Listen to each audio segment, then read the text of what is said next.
বন্ধুরা, আজকে আমি খাবো ভাত,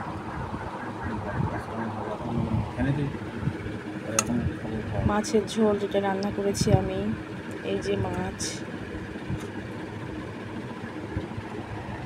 মাছের লেজা, আমি লেজা খেতে খুব পছন্দ করি। আর কাঁকরোল আলু পেঁয়াজ দিয়ে একটা তরকারি। একটু খেয়ে দেখি কেমন হয়েছে।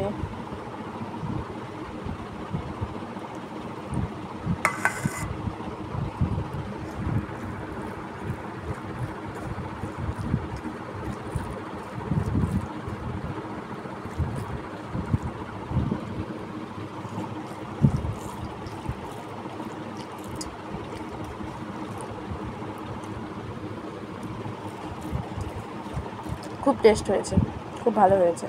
ঠিক আছে বন্ধুরা, আমি খেয়ে নিই, পরে কথা হবে।